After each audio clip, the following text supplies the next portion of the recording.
right, let's get going. I'll call to order the Town of Mount Desert Planning Board meeting for September 8th, 2021. Welcome aboard. We are about as hybrid as it gets tonight. As myself and Christy are logging in remotely, we've got Kim Keene and Heidi Smallage and Tracy Loftus Keller in the town meeting room over on C Street. And before we get going, I think I'll have Christy do her Zoom spiel as we appear to still be online. We are still online. If you haven't Zoomed before, you're in for a treat. This meeting is being recorded.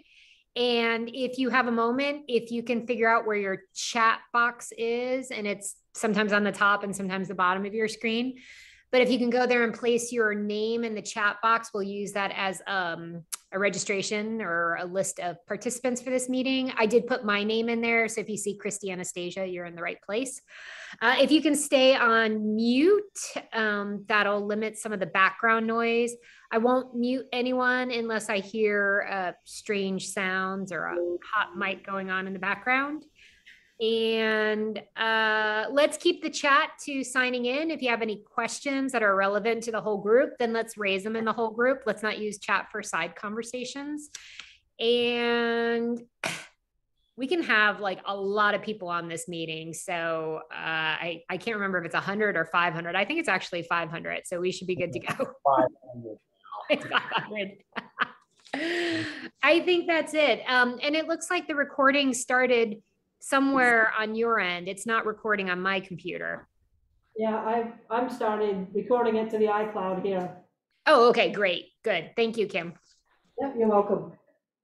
Great, thanks. Well, we've got the full board here is here now, and I'll make introductions. Myself, I'm Willie Manley, I'm chair. We've got Meredith Randolph, vice chair.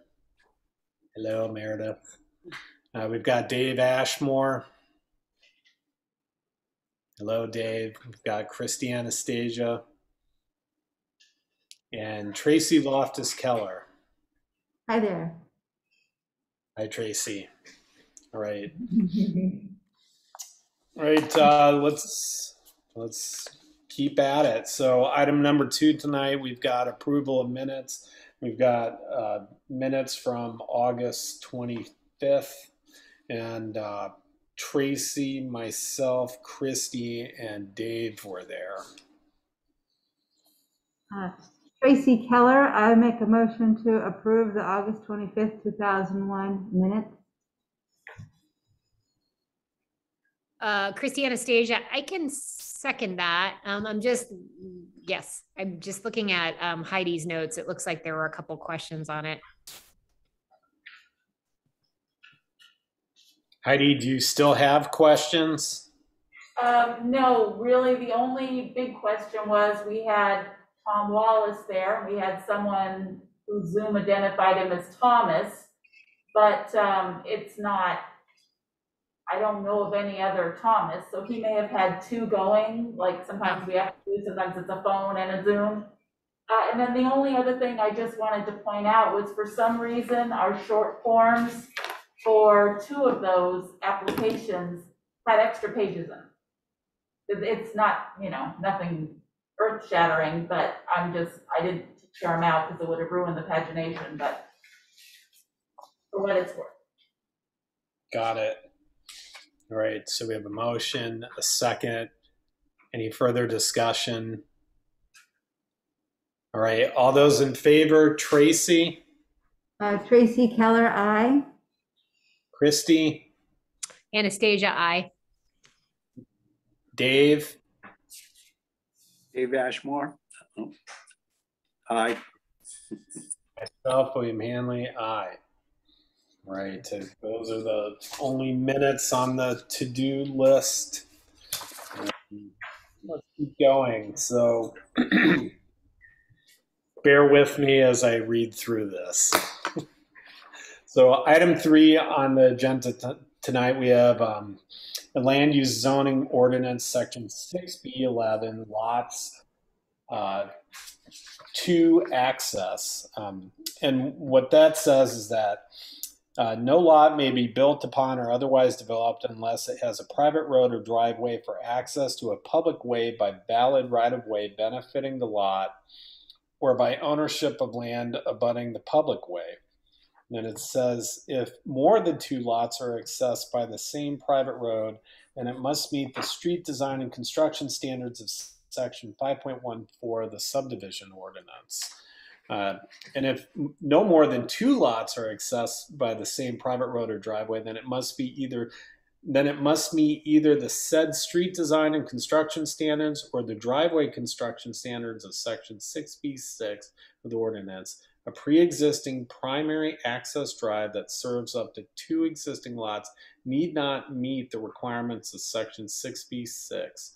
All lots must maintain safe access for fire, police, emergency vehicles as determined by the fire chief. And then the subdivision ordinance goes on to say that under section 6, waiver modifications of this ordinance, 6.1.1, where the board finds that a private road providing access to a lot or lots cannot meet the street design and construction standards of section 5.14 because A, the application of land use restrictions would prevent the work required to bring an existing road into compliance, or B, the physical conditions of the site render the strict compliance impossible, then the board may waive such standards. However, in all cases, the board must find that A, the proposed plan brings the road into compliance as much as is feasible, B, the proposed plan will provide safe access to and from the property, and C, the proposed plan will allow for access to the site for emergency vehicles. And tonight we have property owners Todd and Melissa K. Taylor. Property location is off Buttonwood Lane, Soamsville, tax map 10, lot 136, zone Village Residential 2, and the purpose is to request a waiver of the street design and construction standards of section 5.14 of the subdivision ordinance for an existing private road. We had a site inspection at 4:45, and I'll first ask if this one was advertised, Kim, and abutters notified.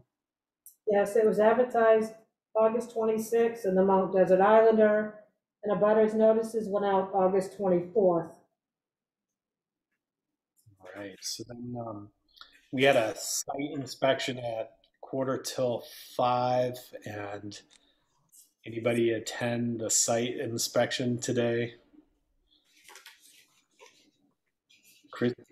Excellent. Meredith's raising her hand,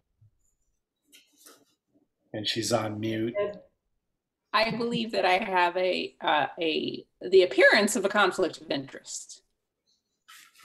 All right. I attended the site visit, but I would say, being the daughter-in-law of Pat and Bob Foster, to the public I don't know anything about it, but I would say. Are you asking to recuse yourself, or perhaps the board want to weigh in? Yeah. You want to recuse yourself?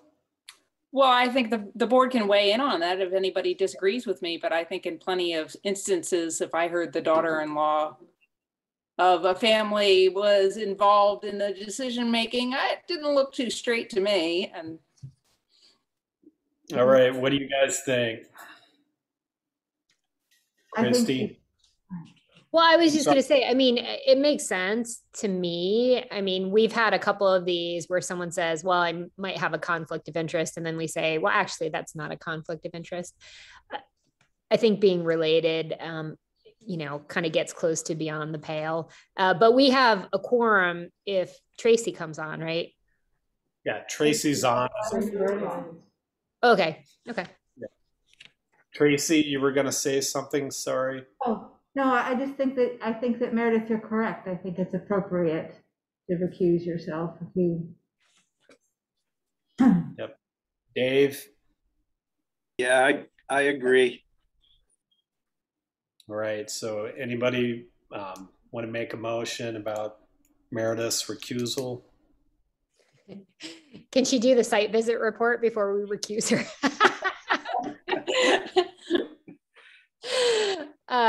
I make a motion to accept Meredith Randolph's recusal from this application before us. Dave Ashmore, second. All right, all those in favor, Christie, Anastasia, aye. Dave, Dave Ashmore, aye.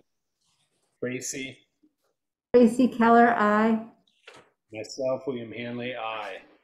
All right, so then I guess we'll delegate the site report to Christie. Okay. So we showed up at the site visit at 4:45, and Meredith was there, and Tracy was there, and Dave was there, and I was there. And we walked the road from Main Street, Soamesville, west up Buttonwood Lane, up to the old county road. And we looked at some maps and we sort of discussed things. The Buttonwood Lane has some, I don't know what the technical term is, but some old sort of pavement on it. I wouldn't say it's well paved, but it is a paved surface. And then the old county road is just, you know, dirt, but has been cleared. And we looked at the vegetation above the road. We looked at the sides of the roads. We looked at the orientation on the map. And there were also, I think, a set of neighbors there too. I don't know what to say about a road.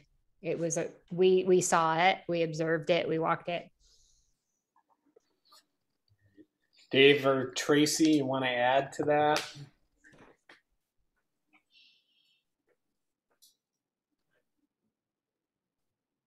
Well, I just say that there's a plan, and it was explained to us by the applicant that the existing right-of-way only travels a short way up the hill before it comes to before it ends. So.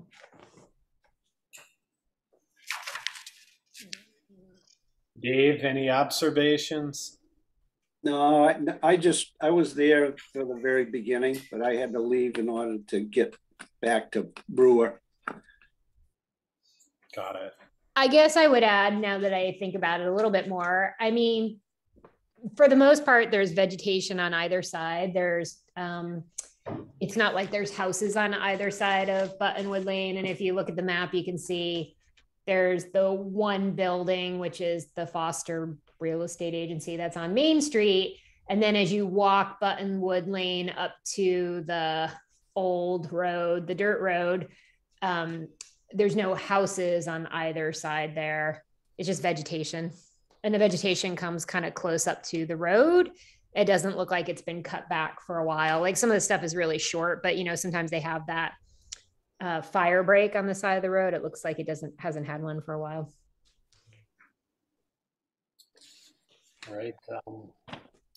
Would the applicant like to introduce the application, add to the site visit, enlighten us?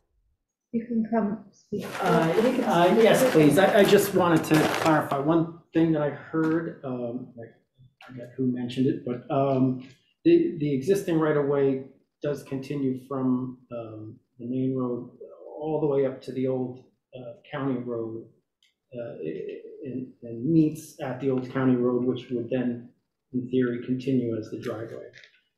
Just to be clear, it sounded like it was stated that it went up a short way up. I'm sorry, that was me, and I just misspoke. I misunderstood. Okay, all right. And let's see, anything else that I would offer? I agree there's vegetation on either side of the road that probably would require trimming to meet the requirements to provide safe access and access for emergency vehicles. And in terms of I guess in terms of site observations, that's really all I can comment on. I think in conversations with Edith Mann, who lives at the top of the roadway and is responsible for maintaining and plowing the road, she hasn't had any issues with having the driveway plowed. And it is also her position that she would like the driveway to remain as is, but I'm not sure if that relates to the observations. That's really all I think I have to say relating observations.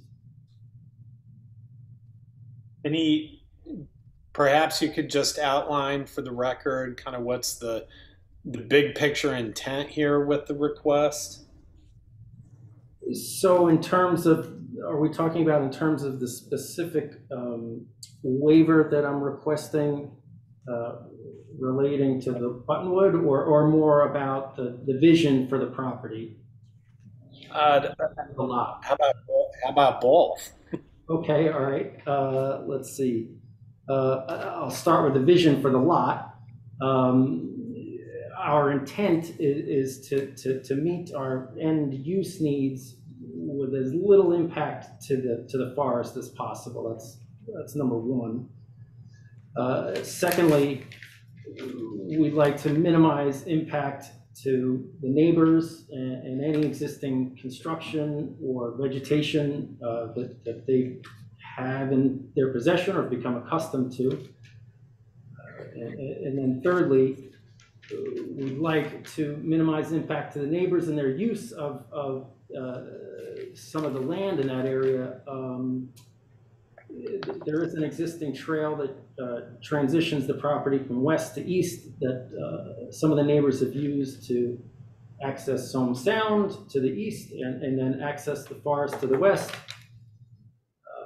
I've made it clear to all adjacent property owners that trail is open for them to use. It doesn't really bother us that use this trail to continue to have access east and west. Let's see, so in terms of more specifics on what we envision at this moment for development, in keeping with minimizing impact to the forest, whatever is deemed the minimum requirements to get a driveway up to access a proposed structure, that would be the mission. We're not looking to, we would like to avoid any asphalt pavement and ideally install some kind of gravel driving surface similar to like a carriage road type of a specification. Let's see, and then in terms of the initial structure we're looking to build, we're wanting to build a smaller cottage. I believe our application has two bedrooms, but and I don't know how much detail we want to get into in terms of our usage and all that, but my wife retires in 5 years, so we know that at some point we want to transition to use the property for as much of the year as we can at that point. We have a number of, I have 13 nieces and nephews who, and my 3 brothers and my wife's sister, we would expect them to want to visit. So as part of our application, we also have a tent structure that we would like to not have to take up and down. So in my understanding of the property is that based on the acreage, in theory, we should be able to have 3 structures. Our intent is not to build 3 structures, but we proposed to put a kind of a bathhouse to accommodate or serve the tent. So if we have visitors staying in the tent, there's a bathroom facility for them to use that ties into the sanitary system. And then the other part of our sanitary or septic application is to serve the cottage. So right now we're serving 2 structures. We're willing and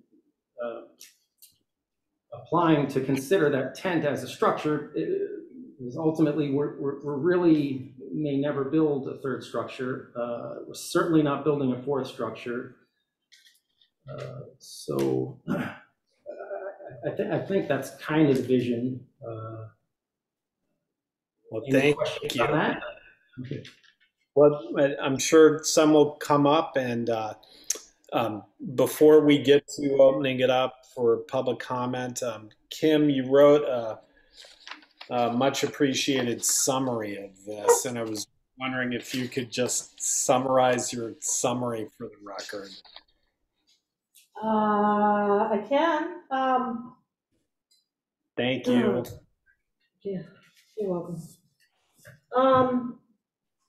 In my memorandum, I explained the reason why the Taylors have to come before you. Mr. Taylor's lot is a pre-existing non-conforming lot of record. His lot was created on March 20th, 1975. And then in 2015, when we changed minimum lot widths on roadways for lots with the new access language under 6B11,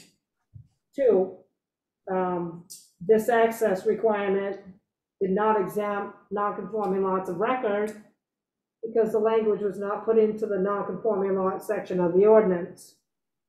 Hence the reason why Mr. Taylor's before you is because he has 4 rights-of-ways that lead to his property. One of them is only 15 feet wide, which comes off Route 102. And then he has 2 other right-of-ways that are side by side. One's 25, one's 18, so that's only 43 feet wide. And then it intersects with a 66-foot wide right-of-way, which is the old county road. In the ordinance under section 514 of the subdivision ordinance requires that access, when an access road, private road, serves 3 or more lots, it has to meet the street design and construction standards under the subdivision ordinance. With the 15-foot and the 43-foot, obviously that doesn't meet the minimum right-of-way requirement, width requirement under the subdivision ordinance. So Mr. Taylor had presented 2 letters, one from the Fosters inquiring to a wider right-of-way over their property, and from Mrs. Mann. And both of them had denied the request for a wider right-of-way so they can improve the roadway to meet some of the standards of 514 under the subdivision ordinance.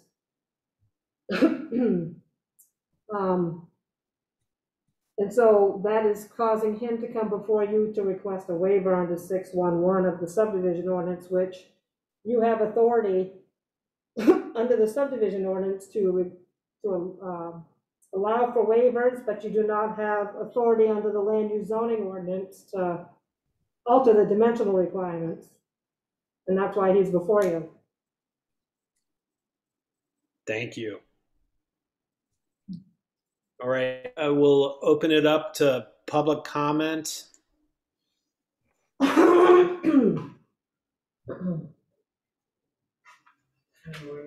you can come right out. Hi, my name is Janet Leston Clifford, and I'm here to represent several parties which are have an interest in this idea of the planning board being able to grant or not grant a waiver. The issue of whether the planning board can waive the street design and construction standards in section 5.14 of the subdivision ordinance is also before the planning board in another matter, the McQueen Quarry matter. Mr. Matt Manahan wrote a letter to the planning board on August 25th related to that matter. I have copies of that letter here for anyone who would like it. The key point is that when a standard is contained in a zoning ordinance, the planning board does not have the power to waive it, even if the zoning ordinance says the planning board does have that power. The Maine Supreme Court has held that such waiver provisions in zoning ordinances are invalid because they conflict with Maine state law, which provides that only boards of appeal have the power to grant variances from zoning ordinance dimensional standards. I believe that Kim Keene just said that. Mr. Manahan's letter cites cases that were brought before the Maine Supreme Court. When considering such variance requests, boards of appeal must apply the undue hardship criteria contained in state law. These street standards are contained in the land use zoning ordinance because that's what triggers application of section 5.14 of the subdivision ordinance. That provision would not apply here if it weren't for the land use zoning ordinance, which is a zoning ordinance for purposes of the application of state law on the granting of variances. Therefore, because the planning board does not have the power to grant a waiver from the section 5.14 street standards, we request that you deny this request. We request that you deny this request for a waiver. And if the applicant wants to pursue the variance, they can apply to the Zoning Board of Appeals. We submit that the planning board has no power to grant the waiver and only the Zoning Board of Appeals does. Thank you. Thanks. Any other members of the public care to comment on this application?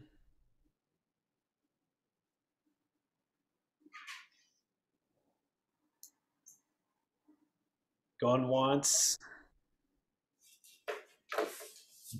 twice.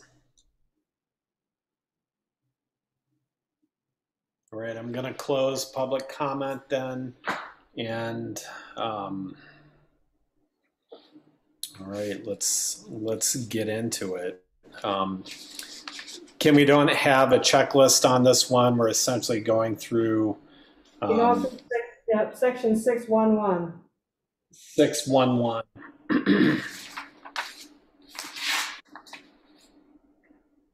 And I want to remind the board too, as I'm sure we're all familiar, that 2 weeks ago we had, or 2 hearings ago, we had almost the exact same thing before us in which a waiver was granted. And we have issued waivers in the past to beyond that project as well. So let's, and if you guys will bear with me again, let's look to 611 and of the subdivision ordinance, and that's the waiver modifications section. And again, where I probably lulled everyone to sleep at the beginning of this process, I'm going to read it again. So, and that's where the board finds a private road providing access to lots cannot beat the street design and construction standards of 514. I think it's pretty obvious here with this application that they're not meeting 5.14, and that says that because the application land use restriction would prevent the work required bringing the existing road into compliance. I mean, the right-of-way just isn't wide enough, or that the physical conditions of the site render strict compliance impossible. I don't think that's really the case here. Then it says that the board may waive such standards. One curious thing here, though, is that we've got multiple neighbors not willing to widen the right-of-way. And Kim, I don't know how that factors into the big picture here, but I would think that's a pretty strong position to consider here. Well, like you said, you have to look at section 611 of the subdivision ordinance waivers. And you have to look at 514, which it says it requires a minimum of a 50-foot wide right-of-way.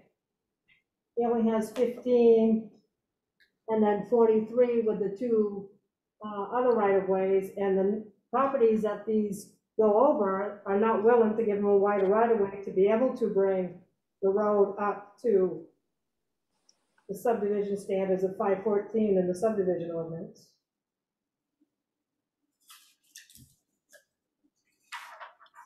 Yeah, so we're kind of close at 43 feet. We're nowhere near compliance with 15 feet. Then, you know, and then it goes on to say that we can waive such standards at 5.14, you know, based upon the land use the application land use restrictions would prevent the work from coming into compliance, or it's just physically impossible.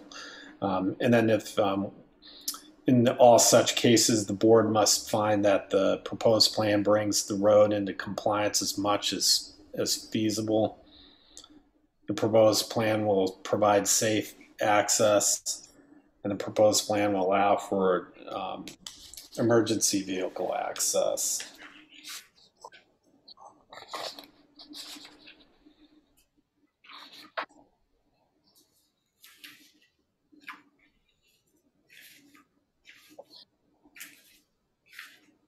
You have a letter in your packet from the fire chief. Yeah.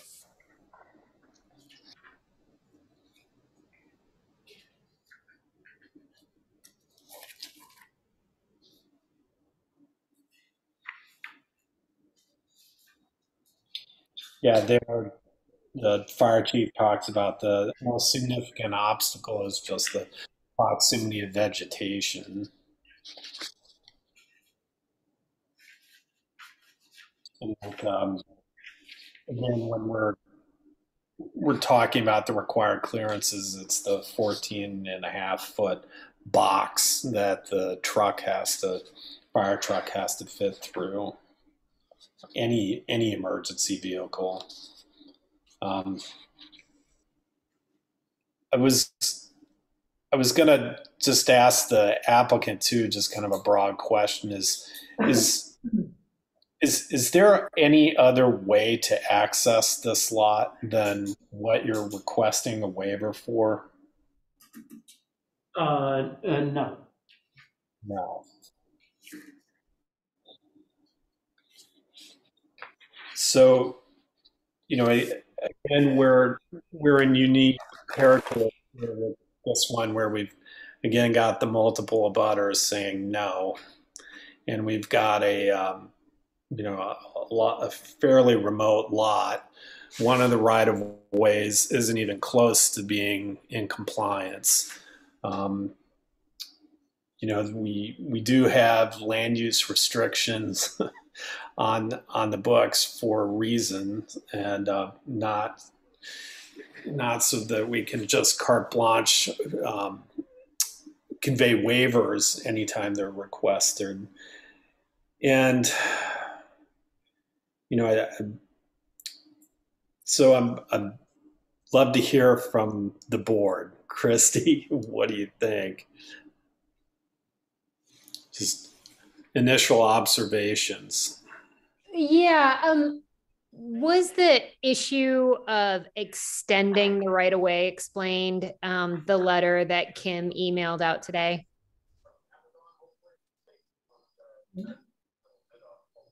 So the email that came out, I'm just pulling up my email right now. Like, why was there a request for an extension of the right of way? A widening of the right of way. Is it widening or extension? Because I thought the word was extension in there. It's widening of the right of way. Oh, okay. That makes more sense. Yeah, no, not extension. It's widening. Okay. That's what this is, ma'am. Yeah. And I can't see into the room that well. Did the person show up who was at the site visit, who was representing Miss Mann at the site visit? No, No, he's not here. Okay.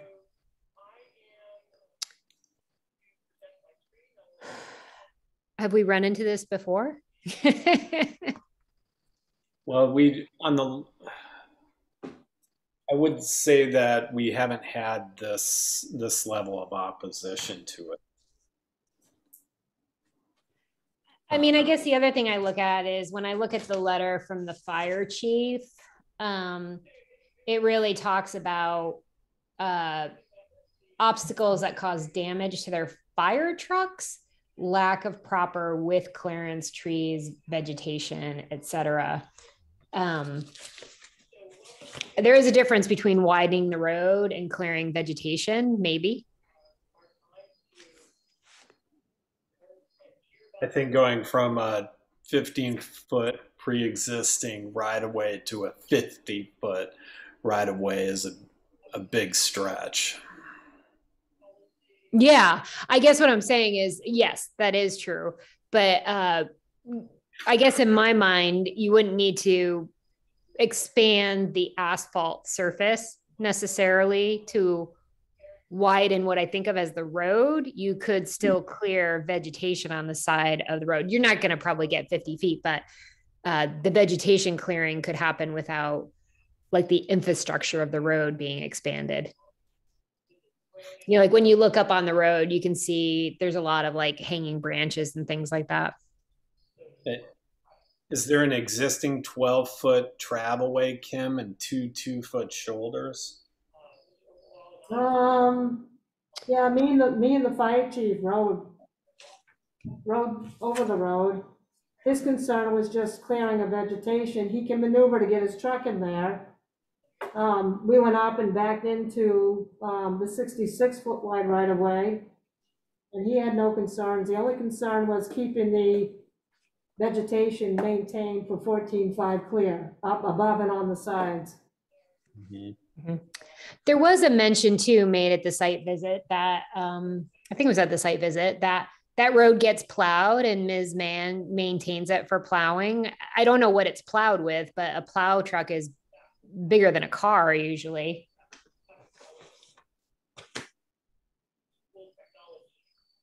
Dave, any thoughts?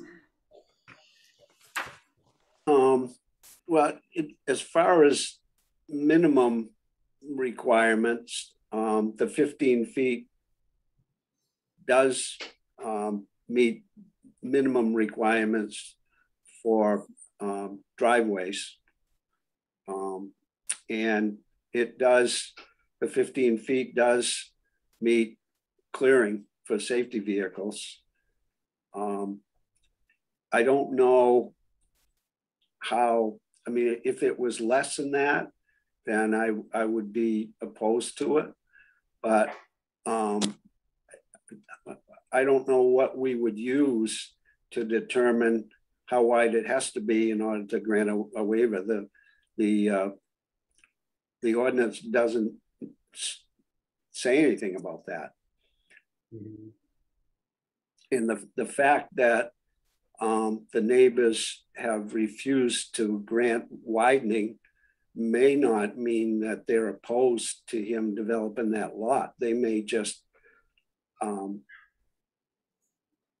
not want to give up any additional width.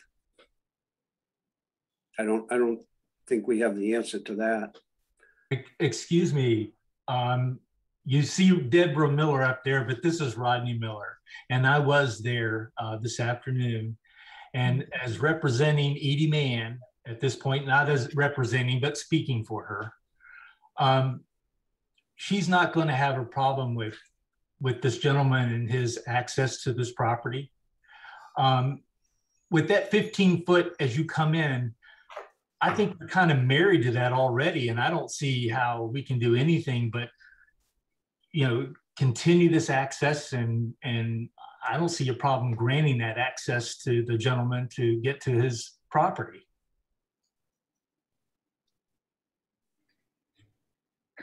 Okay. So Rodney, you were at the site visit today, right? Yes, ma'am. Okay, great. Thank you. Thanks for joining us. I wasn't sure if you were here or not.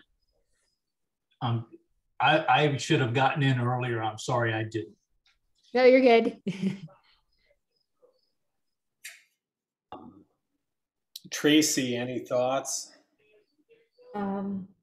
Well, seeing as this is the only method that the property owners have to access their lot and otherwise they're landlocked, there must be some provision to allow, you know, it's a sort of a hardship that they don't have any other method of accessing their land.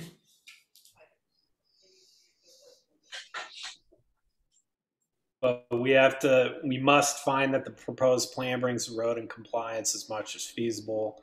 The proposed plan will allow for safe access and that emergency vehicles can get in there. And perhaps just for the record, let's hear from the applicant again about how they're proposing to accomplish all three of those. So we would follow the guidance, I guess, of to the greatest extent possible of the code. From what I observed at the site visit and use of the driveway, and I've measured the width of the driveway, it's well in excess of 14 feet. Typically, in terms of the paved areas, up beyond the area where the right-of-way is only 15 feet. And I would say that the vegetation, as it is now, most definitely meets the 14.5 feet clear box. However, obviously, if there are situations where that's not the case, that's a very easy remedy. I've been given permission by Edith Mann to remove trees or branches as needed to create safe access. So the removal of any vegetation is a non-issue on our part. Any development or work to a driveway required to make safe passage is not an issue of cost for us. We're expecting a cost related to accessing our property.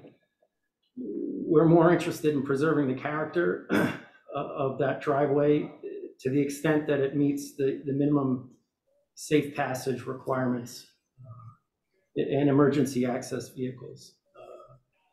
To accommodate Edith Mann, who's lived there for a very long time, and her wishes are to not change the character of the driveway. So I think that would be my take on it. So you're not going to change the character of the driveway.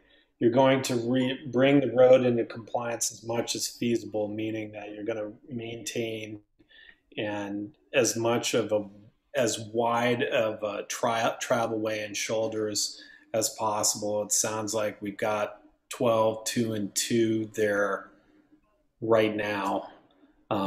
Correct me if I'm mistaken. And then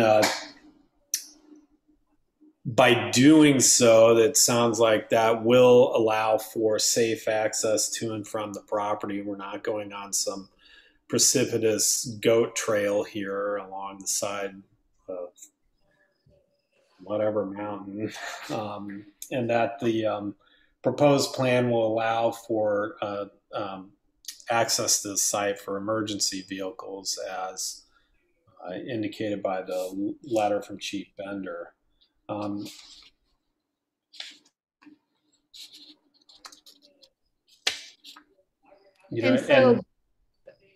I was just going to ask, that 14.5 feet, that's vertical and horizontal, right? Yes. Okay. The other thing I was going to point out, and I think it is a relative consideration, is that this lot was created before the enactment of the land use ordinance. Back to Kim's summary, and it states that it was created March 20th, 1975, and the land use zoning ordinance came into effect March 6th, 1978.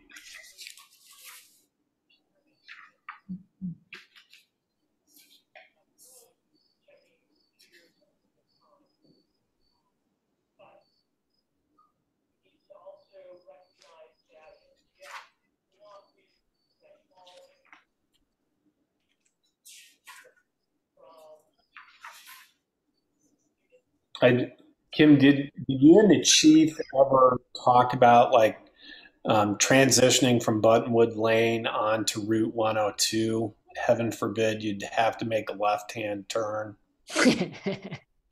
As far as that, gaining access to Buttonwood Lane in a fire truck, Yeah. he did say that, I asked him specifically about the entrance, and he said he would have no problem getting a fire truck in there. Okay. But that was concern to me in the beginning with the minimum 15-foot wide right of way. But because the whole parking lot in front of Foster's and the roadway, the turning radius for the truck, he said he would be able to get in there. Okay.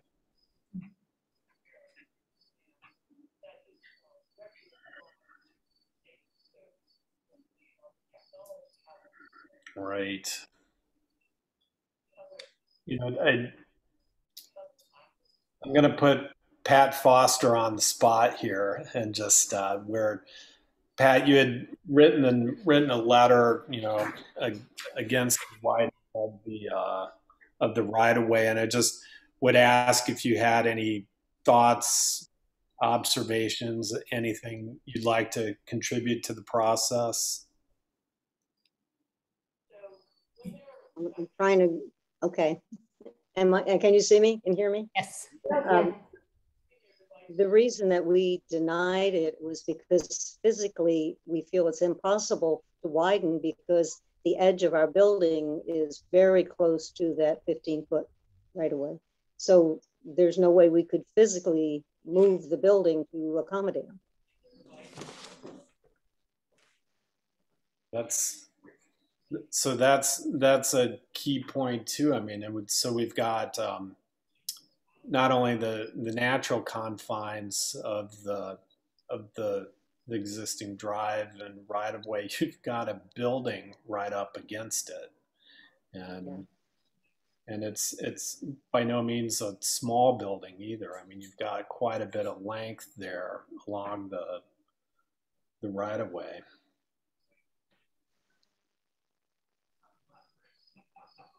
Kim, did the fire chief talk about that at all? About the building location? No, The building proximity to the right of way? no.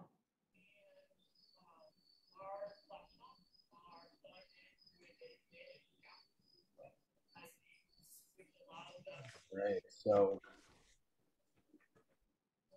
here we are. You know, these are always difficult because there's somewhat there's a hint of subjectivity to these waiver requests, and I look to the board to find a position on this, and hopefully moving towards a eventual motion on the waiver request. But again, we've got three main criteria here under 611 we're looking for, and that's again that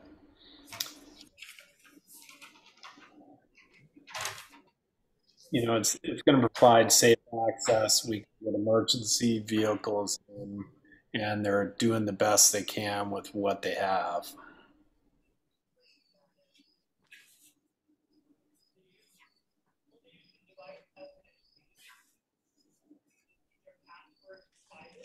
And let's all kind of put it in perspective too.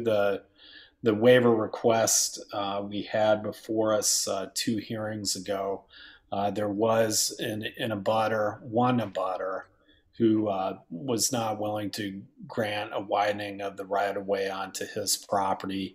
There were mature trees going down the lane that the board felt would be severely impacted if the right-of-way was brought into compliance. And we did have a letter from Chief Bender talking about the maintenance of the drive, keeping limbs away, and that the truck could get in and could get out of there safely as well.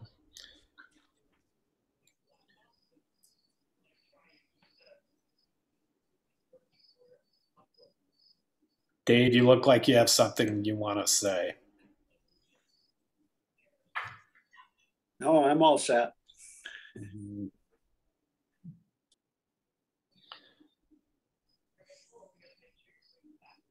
So, and again, in the waiver context world, we're going to need a motion relative to them meeting the criteria of the 611 waiver request. They obviously are not meeting section 5.14. And Kim, I don't know if you need a motion on that to push us into waiver territory first. Yeah, you would have to go in accordance with section 6B11, lot 2, which is directing you to the street design and construction standards of 514 of the subdivision ordinance, which allows you under 611 of the waiver provision to review waivers.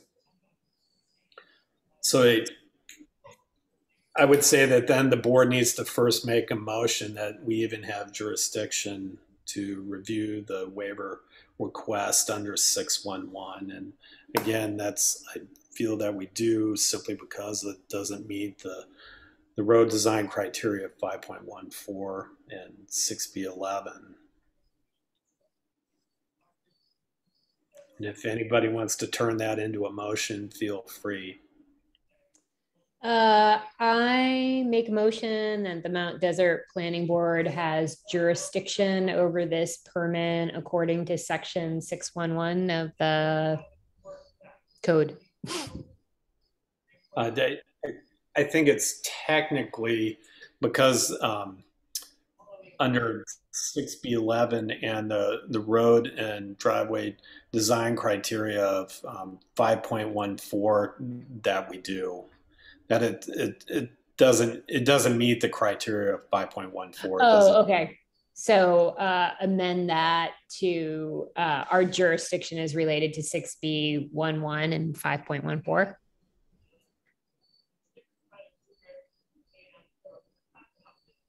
Is that a motion? It sounded like a motion to me. Yeah. Dave Ashmore, second. All right. Heidi, maybe you should read that motion back to us. Sure. I'm sorry, I shouldn't do that.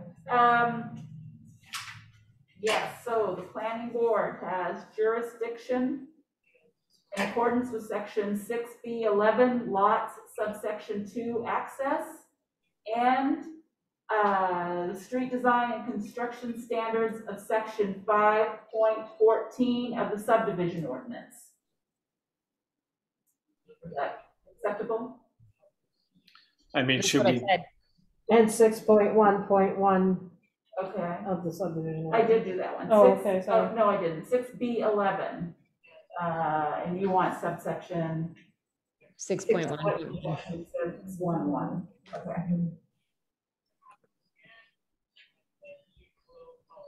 All right. So the board has jurisdiction in accordance with section 6B11 lots subsection 2 access, street design and construction standards of section 5.14 of the subdivision ordinance, and section 6 waiver and modifications of this ordinance subsection 611.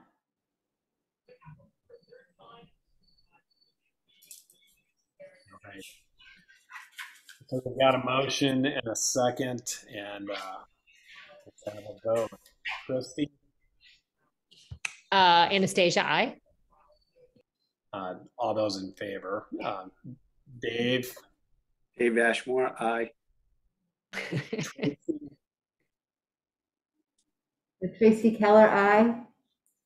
And myself, William Hanley, aye. Right.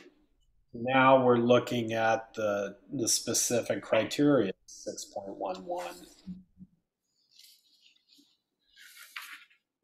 Are they bringing the road in compliance as best they can?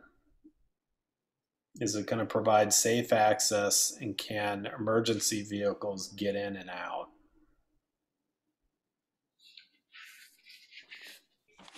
It sounds like if they can maintain that 14.5 vertical and horizontal, that will satisfy that part.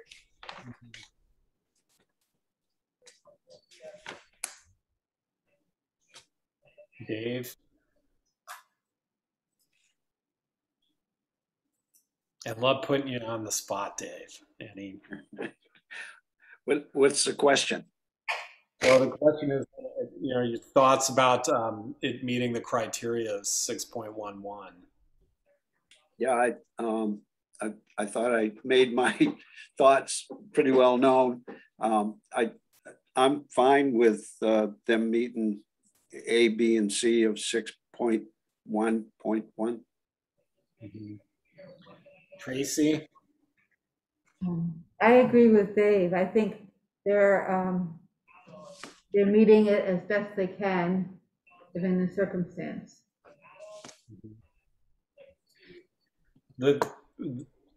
So the two things I think that are critical on 6A, B, and C, and critical relative to the specific context is the proximity of the building, and then the access onto Route 102. And I would like to hear the chief talk more specifically about that. And if there were to be a condition of approval, I would propose that those two items are addressed in a condition.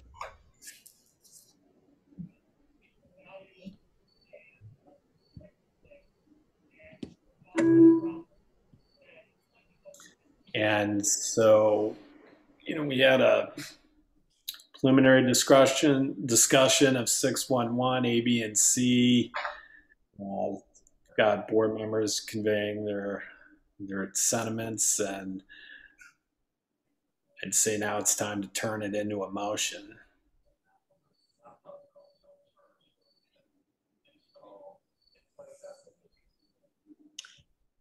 Is the motion that, the board feels like the application has met the standards of 6.11 to the best of their ability? I think we should be specific that, again, so 6B11 is more or less saying that they've got, it pushes them into the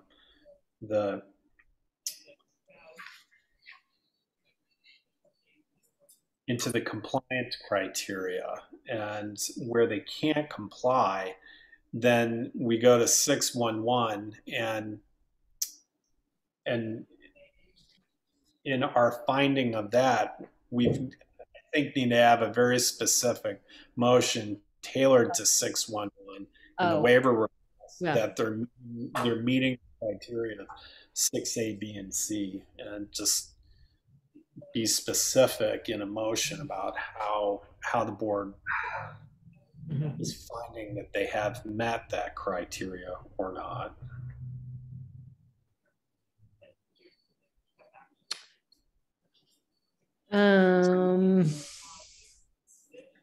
So I would say that just throwing out some ideas, like the board must find that a proposed plan brings the road in compliance as much as is feasible, that they are going to maintain the existing 12-foot travel way and two-foot shoulders, and that the proposed plan will provide safe access to and from the property.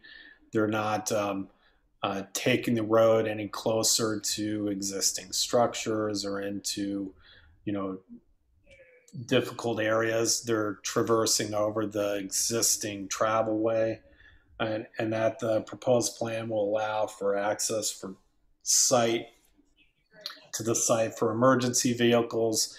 That's where Chief Bender's letter of whatever date that was attests to that the emergency vehicles can get in there, and that they need to maintain the 14.5 vertical and horizontal clearance for the vehicle. And Okay. again, I would offer a later permit condition that we hear specifically from the chief about the proximity to the building, as well as access onto Route 102. Like in the form of a letter, or? Yeah, I think we could, even in email, something from him acknowledging that in his initial review, those two concerns were not concerns. Okay, that's a giant motion. Yeah. Okay, I'll take a crack at it. I make a motion that the proposed plan as presented to the planning board brings into compliance as much as feasible the use of Buttonwood Lane, provided that the existing 12-foot travel way plus the 2-foot shoulder on either side are maintained as they are right now. It's actually 2.5. 2.5? Yep. Okay, 2.5. And those are 2.5-foot shoulders? Yep. 2.5-foot shoulders. The proposed plan also, as shared with the planning board, provides safe access and egress to the property by traversing the existing situation, travelway. And according to the letter from Chief Bender dated August 16th, if a vertical and horizontal clearance of 14.5 feet is maintained, then the emergency vehicle traffic would be able to be accommodated.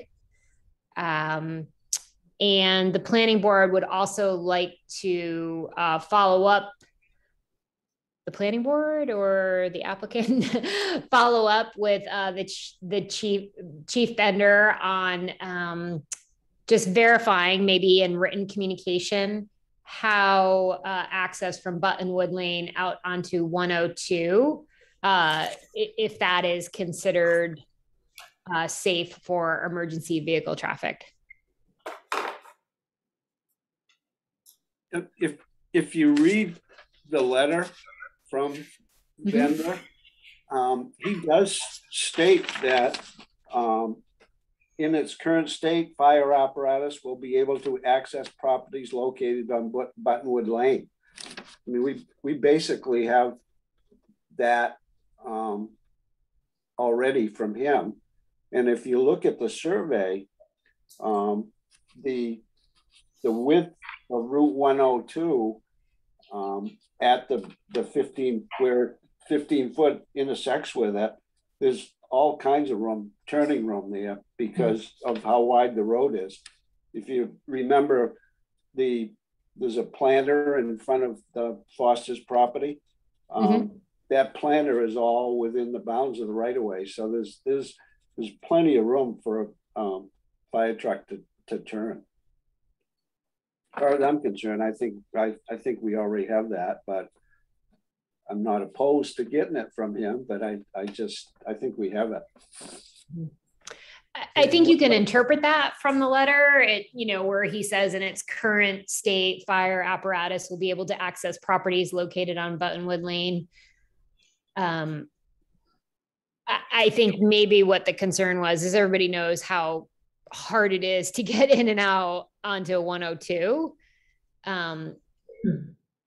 So I don't feel strongly about that. It certainly wouldn't hurt, but it may be implied in the letter. I don't know what other planning board members feel about that. Well, I think too, there's the proximity of the building to the right of way, and I know that you could maybe stretch that letter a bit further and maybe imply that that's not an issue in and out of Buttonwood Lane, but you do have an abutter here concerned about that, and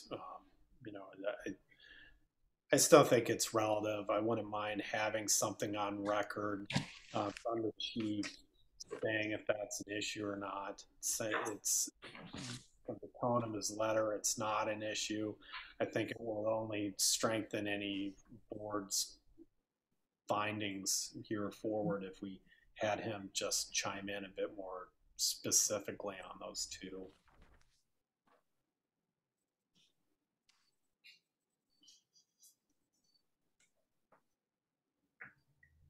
Okay, Heidi, why don't we try a read back? Alrighty. We don't have a second. I was gonna say that. Yeah, right. Let's first get a second.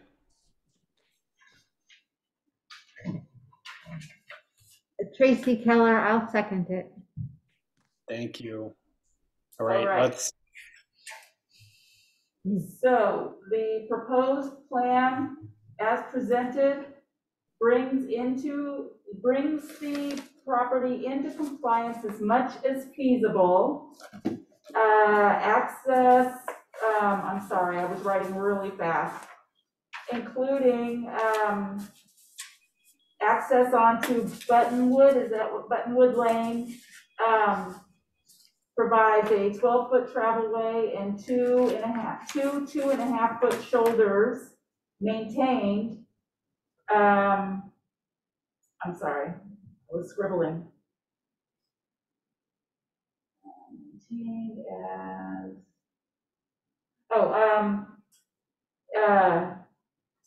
I'm sorry, just trying to read this. Proposed plan is presented, brings into compliance as much as is feasible. The property into compliance as much as feasible. Buttonwood Lane provides 12-foot travelway and two and a half foot shoulders maintained as, cannot read that word. It provides safe access and egress to the property by traversing an existing travelway, and per the letter from Chief Bender, that a 14-foot vertical and horizontal clearance will be maintained to accommodate safety vehicles. The board requires as a condition written confirmation from Fire Chief Bender that access onto Route 102 and the close proximity of a building has been considered and has been found acceptable. Mm-hmm. Did you say 14 and a half feet, or did you say 14 when you said? I thought it was 14 and a half feet. Yeah, no, 14 and a half is right. I couldn't totally hear. 14 and a half vertical and horizontal. Yep. This is the applicant. I had one comment. Maybe the word that you were searching for there with regards to the 12-foot width and the two and a half foot shoulders, maybe as feasible along Buttonwood Lane, you won't have that width where the building exists and there's only 15 feet wide. That's just a fully paved width at that point. If that makes sense. Yeah. hence the request for Bender to chime in on that.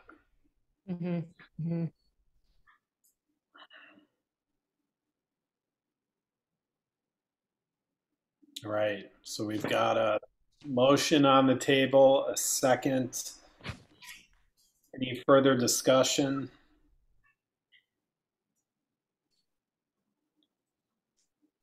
Yeah, on the 15-foot portion, how can you have a 12-foot traveled way and 2.5-foot shoulders? I think it has to be 1.5 foot. Well, Yeah, you're not going. You're not going to, and I think again, Dave, that's why we should get the chief to chime in specifically on that. he's talking about because of the width and the way it's written. So that'd be 12, 13, 14, 15, 16 and a half. Mm-hmm. Yeah, Dave's right. It would be just the overall 14.5 clear within the 15-foot wide right of way. right. And don't mention the shoulders. I'll call the shoulders 1.5 foot. Right. You got that, Heidi? I need more guidance than that. Instead of What do 2 you and wanna a, revise this as? instead of 2.5 foot shoulders. Right? Could it be the 14.5 Just say foot clear 14.5 clear within the 15-foot wide right of way. or the 12-foot plus 2.5? What, as we're reviewing the criteria 611, and as it kind of vaguely alludes to that the proposed plan brings the road into compliance as much as feasible and will provide safe access. What the board is essentially trying to make sure is that we're not constricting and opening back up, that there's not some pinch point that you get in and get out, and daily use and then emergency.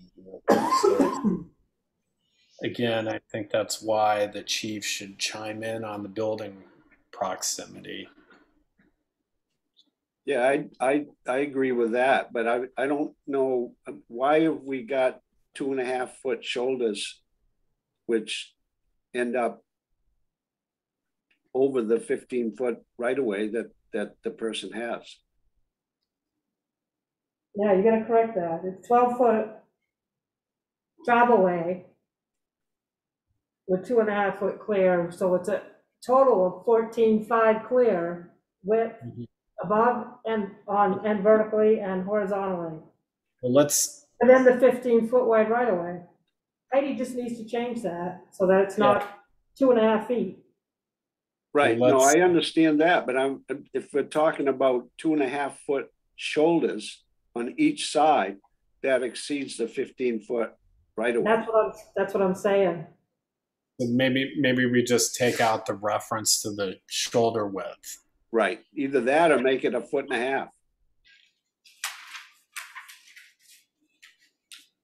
And the other thing is that the building does not touch the right of way anywhere. No.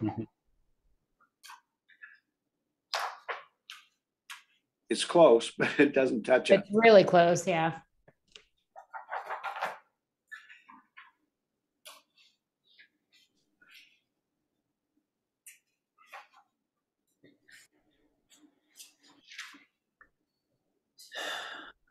Maybe another read back, Heidi.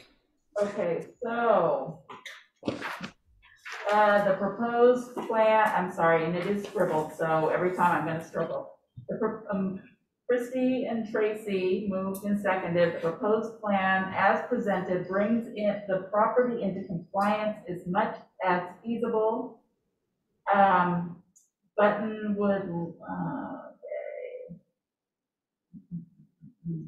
in that Buttonwood Lane provides, what do you want the travelway width to state? Dave. 14.5 feet? Yep. in that Buttonwood Lane provides 14.5 feet way maintained. And there's that word again, I just don't know what I was writing. Anyway, 14.5 feet. The plan provides, therefore the plan provides safe access and egress to the property. Okay, I'm sorry. Sorry, okay. I can't remember what I wrote. A proposed plan as presented brings into compliance as much as is feasible in that Buttonwood Lane provides 14.5 feet maintained Clarence.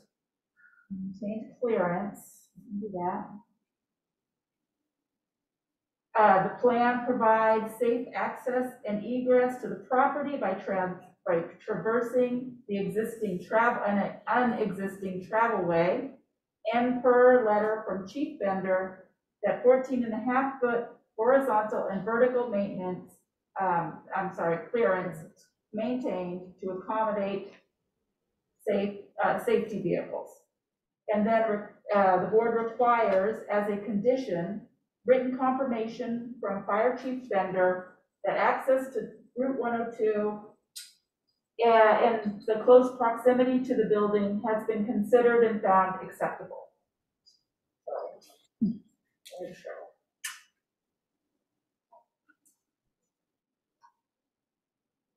Any further discussion?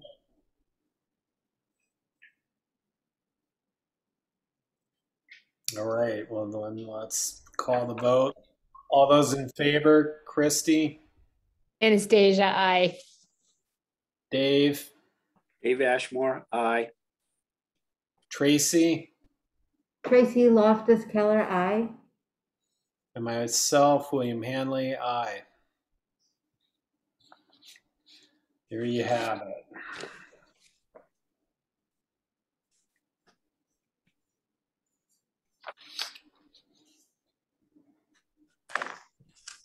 Kim?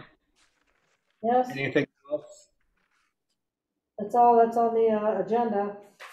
All right. Is that what you were asking? Yes. Okay, yep, that's it. That's it. Anybody have anything else on the board? We're all good. It's the in-person meeting business. I think we should publicize that the meeting may be Zoom or it may be in person. I mean, That's how it is advertised like that.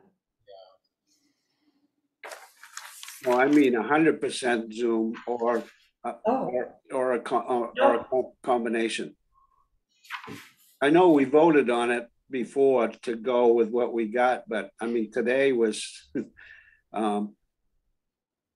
Today was as hybrid as it gets, Dave.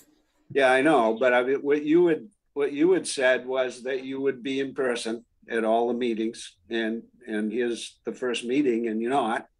And so I don't like the idea of us being locked into a in-person meeting. We may not be able to get a quorum if that's the case. I agree with you, Dave, because of Bill's exposure is exactly what we're trying to avoid. If we have some sort of a situation where a few of us are exposed, we can't be forced to compromise people's health. We have to have the option of saying it's not safe for the board to meet.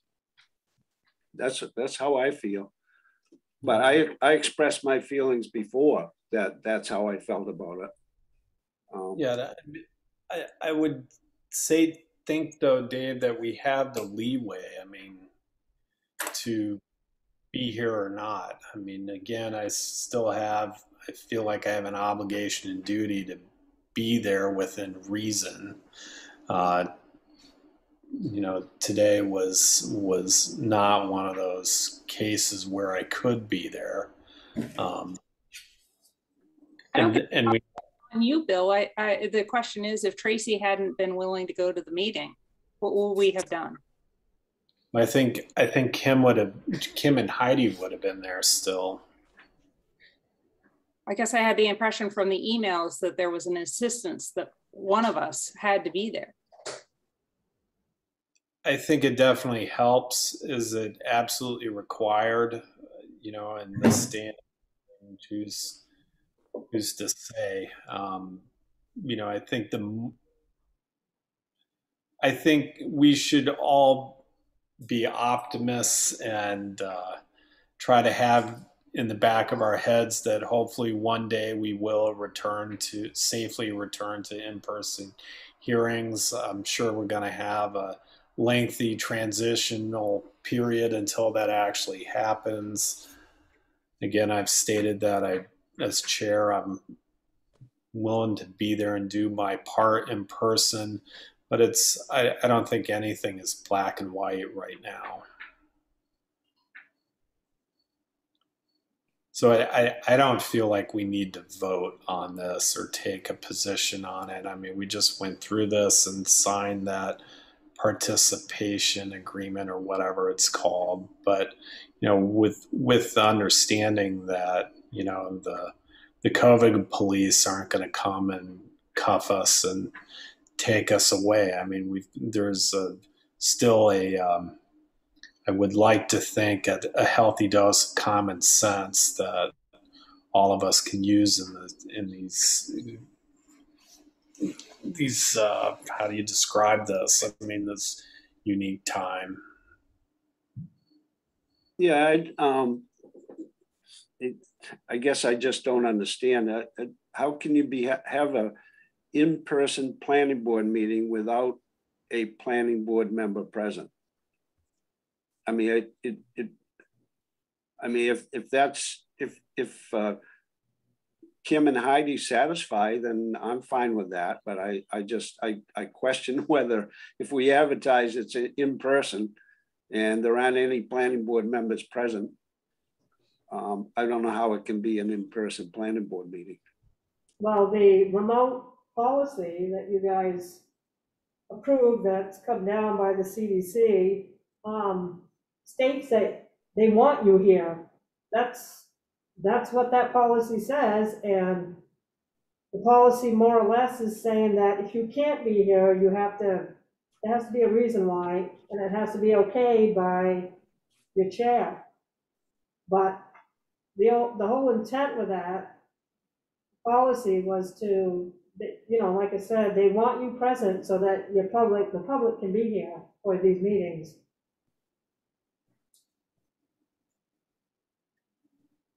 Dave, I think we're going to have instances like that. You know, I think the public hearing in many ways is for the public too. That if they, you know, we've talked this through about the whole access thing. You know, having the process being available for the public to attend if they so choose to attend.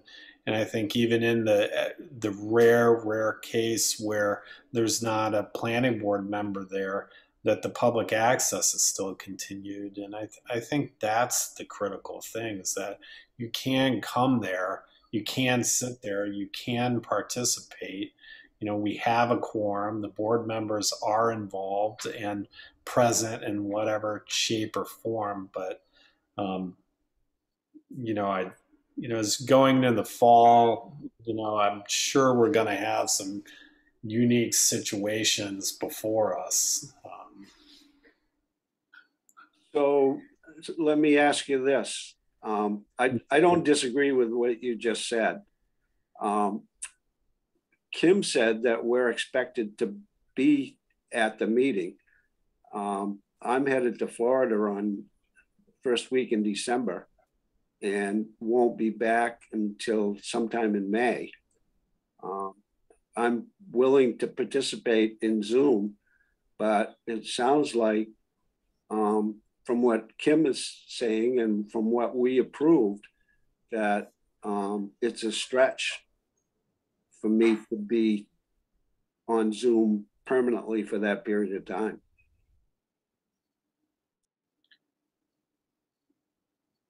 Dave, I would think that where you're physically not even in the state, that's a that's a pretty ideal case to be using Zoom.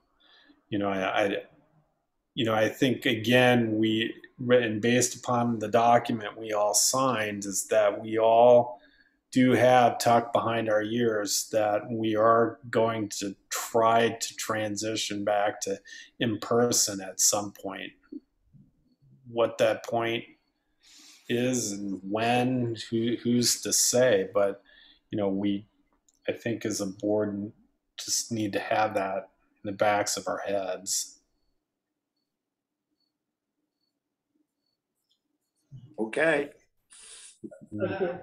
I just wanted to thank everyone for their time, Heidi and Kim and the board. I appreciate you taking the time to review the application. Thank you. Thank you.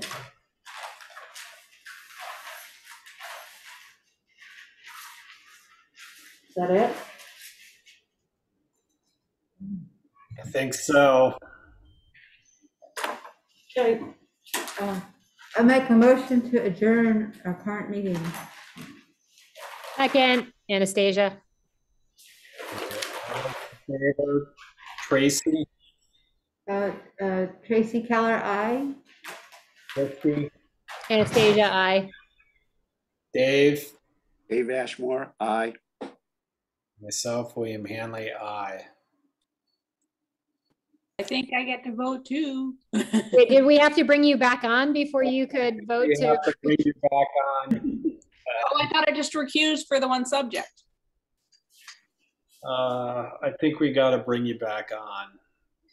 I make a Anybody- motion to re-invite Meredith back to the position I need to do all that. That's fine. I just. temporarily vacated in lieu of her conflict of interest. Second, All those in favor, Christy, Anastasia, I. Dave, Dave Ashmore, aye. Tracy, Tracy Keller, aye. myself, William Hanley, aye. Any motion to adjourn? Aye. Tracy, make your motion to adjourn. I made my motion to adjourn. I hereby adjourn this meeting. Anastasia, second. All right, all those in favor, Meredith, Aye. Christy, Anastasia, I. Tracy, Tracy Keller, aye. Dave, Dave Ashmore, aye. myself, William Hanley, aye. Good night.